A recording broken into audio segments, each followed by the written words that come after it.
ನೋಡ್ತಿದ್ವಿ ಮೇ 23 ಆದ್ಮೇಲೆ ಸರ್ಕಾರ ಬೀಳುತ್ತೆ ಅಂತ ಬಿಜೆಪಿ ಅವರು ಹೇಳ್ತಾನೆ ಇದ್ದಾರೆ. ಮತ್ತೊಂದ್ ಕಡೆ ರಮೇಶ್ ಜಾರಕಿಹೊಳಿ ಅವರು ರಾಜೀನಾಮೆ ಅಸ್ತ್ರವನ್ನ ಕೂಡ ಪ್ರಯೋಗ ಮಾಡಿದ್ದಾರೆ. ಇಲ್ಲಿ ಪ್ರಮುಖವಾಗಿ ಬಿಎಸ್ವೈ ಕೈಲಿಲ್ಲ ಮೈತ್ರಿ ಸರ್ಕಾರ ಬೀಳಿಸುವಂತ ಶಕ್ತಿ, ರಮೇಶ್ ಜಾರಕಿಹೊಳಿ ಕೈಲೂ ಕೂಡ ಇಲ್ಲ ಆ ಒಂದು ಶಕ್ತಿ. ಅವರಿಬ್ಬರು ಸುಮ್ಮನಿರೋವರೆಗೂ ಕೂಡ ಸರ್ಕಾರ ಸೇಫ್ ಆಗಿರುತ್ತೆ. ಯಾರು ಅವರಿಬ್ರು ಅನ್ನೋದನ್ನ ಕೂಡ ನಿಮ್ಗೆ ಹೇಳ್ತೀವಿ. ಅವರಿಬ್ರು ಸುಮ್ಮನಿರೋವರೆಗೂ ಮಾತ್ರ ಈ ಒಂದು ಸರ್ಕಾರ ಸೇಫ್.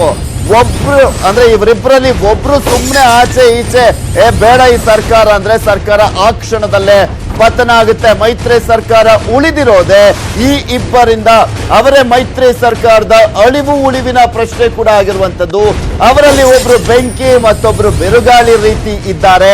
ಅವರು ಕೂಡ ನಿಮ್ಗೆ ಚೆನ್ನಾಗಿ ಗೊತ್ತಿರುವಂತವ್ರೆ. ಇವರಿಬ್ಬರು ಮನಸ್ಸು ಮಾಡಿದ್ರೆ ಮೈತ್ರಿ ಉಳಿಸಾಗುತ್ತೆ. ಆ ಇಬ್ಬರಿಗೂ ಇದೆ ಸೂಕ್ತ ಸ್ಥಾನಮಾನ.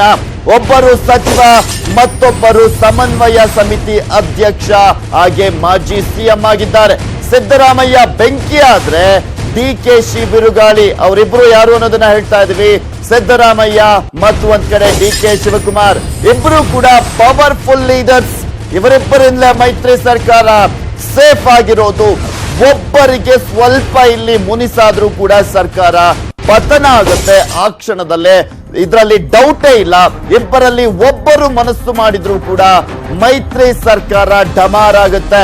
ದೋಸ್ತಿ ಪಕ್ಷದ ಮುಖಂಡರಲ್ಲೇ ಇದೆ ಇಂತಹ ಅಭಿಪ್ರಾಯ.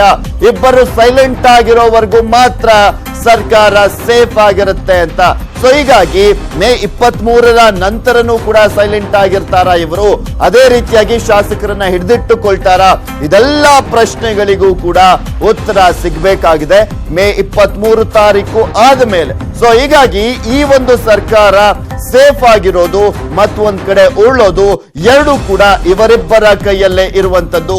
ಯಡಿಯೂರಪ್ಪನವರು ಏನೇ ಹೇಳ್ಬೋದು, ರಮೇಶ್ ಜಾರಕಿಹೊಳಿ ಅವರು ಏನೇ ಹೇಳ್ಬೋದು, ಇದೆಲ್ಲವೂ ಕೂಡ ಅಡಗಿರೋದು ಇವರಿಬ್ಬರ ನಾಯಕರ ಮೇಲೆ.